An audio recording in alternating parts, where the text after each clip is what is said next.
Oke, assalamualaikum warahmatullahi wabarakatuh. Waalaikumsalam warahmatullahi wabarakatuh. Selamat pagi anak-anak. Pagi Pak. Gimana nih kabarnya anak-anak semua di pagi hari ini? Sehat? Alhamdulillah. Oke, sebelum kita memulai pertemuan, ada yang gak berangkat atau berangkat semua? Berangkat semua Pak. Berangkat semua. Oke, alhamdulillah ya. Oke. Jadi di pertemuan kali ini Bapak mau mengajarkan materi terkait SPLDV, sistem persamaan linear dua variabel, yang merupakan lanjutan dari materi minggu kemarin. Oke. Sebelum kita masuk ke yang dua variabel, kita akan membahas dulu nih, mengingat dulu. Masih ingatkah kalian apa itu persamaan linear satu variabel? Coba Bapak mau tanya, ada yang tahu, ada yang masih ingat apa itu persamaan linear satu variabel? Saya Pak. Oke ya, oke. Mbak Sabrina. Ya. Kalau persamaan linear satu variabel itu persamaan yang cuma punya satu variabel terus tamatnya itu sama. Oke, jadi menurut Mbak Sabrina, persamaan linear satu variabel itu punya satu variabel dan berpangkat satu. Oke, itu benar. Ada ini lagi yang lebih lengkap. Jadi variabel persamaan linear satu variabel itu memang benar. Ada satu variabel, pangkatnya satu, terus juga karena persamaan jadi sama dengan. Terus kalau digambar di kartesius itu jadinya garis lurus. Bisa kita cek. Nah, persamaan linear adalah kalimat terbuka yang memuat satu variabel berpangkat satu yang memiliki hubungan sama dengan dan jika digambarkan akan membentuk garis lurus. Nah ini tuh contohnya, itu 3x plus 4 sama dengan 10. Dari contoh 3x plus 4 sama dengan 10, variabelnya ada berapa? Satu. Apa itu? X. Terus kita sederhanakan, 3x sama dengan 10 kurangi 6 sama 10 kurangi 4 sama dengan 6, jadinya x sama dengan 2. Kalau kita gambar di kartesius itu jadinya garis lurus. Oke, itu persamaan linear satu variabel. Nah, sekarang persamaan linear dua variabel. Coba Bapak mau tanya, ada yang tahu nggak sistem persamaan? Bukan sistem, masih persamaan dulu. Persamaan linear dua variabel. Coba ada yang bisa jawab? Ya Pak. Ya, Mas Alif, silakan. Persamaan linear dua variabel adalah karena jika A dan B koefisien variabel berbeda 0, maka tidak akan menjadi persamaan linear, melainkan hanya menjadi pernyataan matematika, tidak akan memiliki solusi Pak. Ya, itu benar ya. Cuma kalau kita singkat nih, secara singkat, secara ringkas, sebenarnya mirip sama persamaan linear satu variabel. Coba ada pendapat lain dari Mas Alif? Kalau persamaan satu variabel itu kan ada satu variabel berpangkat satu. Nah, kalau dua variabel, Dua variabel Pak, itu berpangkat satu. pintar. Jadi di persamaan linear dua variabel itu terdapat dua variabel yang sama-sama berpangkat satu, sama dengan satu variabel. Cuma yang kali ini kita ada dua variabel. Bisa kita cek. Jadi persamaan linear dua variabel adalah persamaan linear yang mempunyai dua variabel berpangkat satu. Nah, untuk bentuk umumnya itu ax plus b sama dengan c. Dengan a, b, dan c adalah bilangan real serta a dan b bukan 0 dengan variabelnya x dan juga y.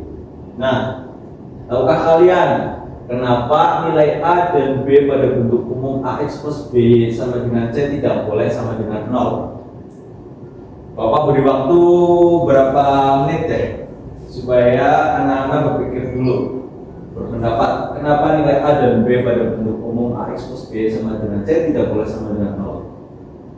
Silakan berpikir terlebih dahulu.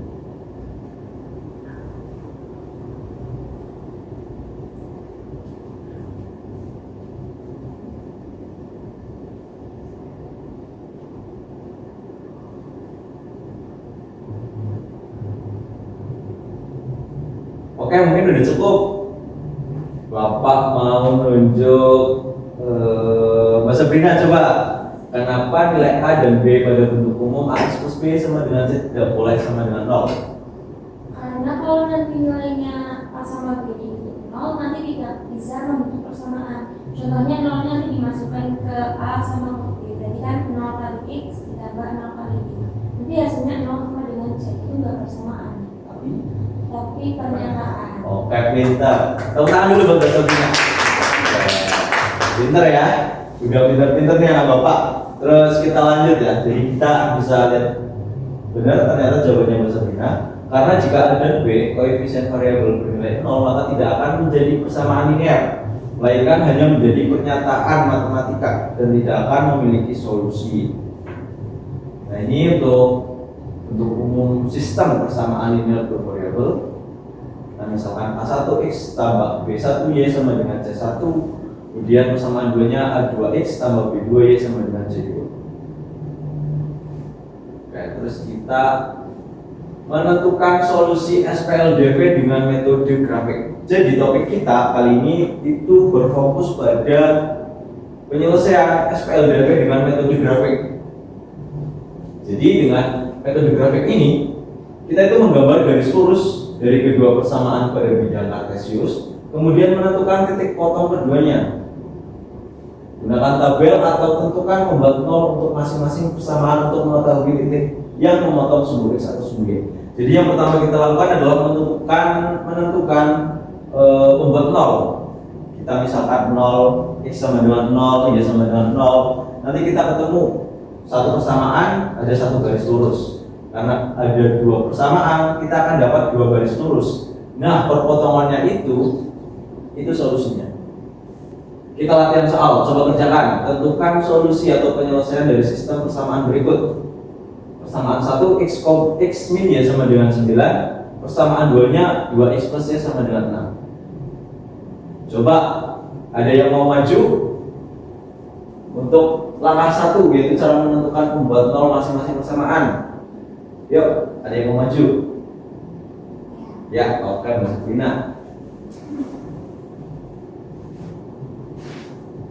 Silahkan. Ya. Terima kasih Mbak Sabrina.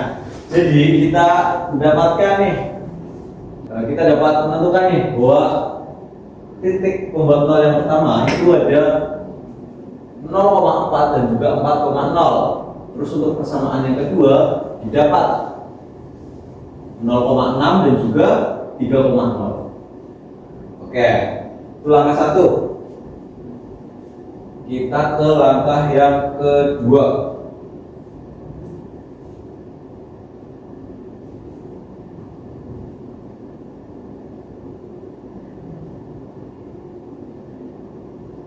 Coba ada yang mau menggambarkan ke depan?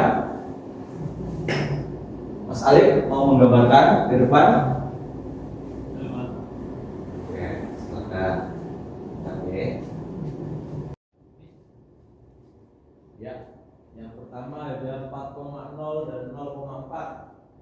Ya, tarik garis lurus. Yang kedua ada 0,6 dan 3,0. Ya.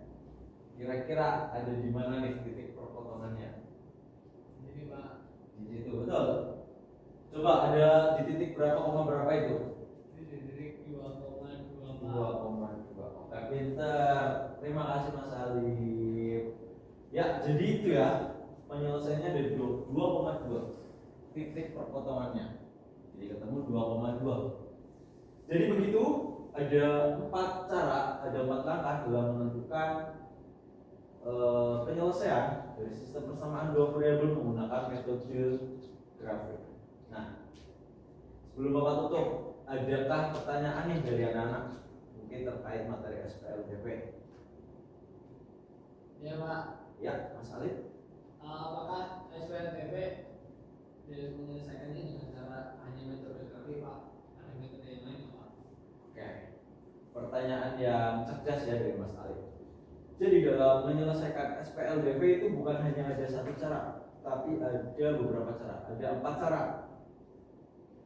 Ada metode grafik, ada metode eliminasi, ada metode substitusi, dan ada metode campuran. Jadi kita bisa menggunakan keempat-empatnya. Tapi kali ini fokus kita ada di metode grafik. Ada pertanyaan lain? Ada yang mau ditanyakan lain juga? atau sudah cukup? Cukup, oke. Yaudah, sebelum Bapak tutup juga, nanti Bapak beri tugas kepada anak-anak. Jangan lupa dikerjakan dan belajar di rumah buat persiapan minggu depan. Oke? Oke, jadi sekian. Assalamualaikum warahmatullahi wabarakatuh. Waalaikumsalam.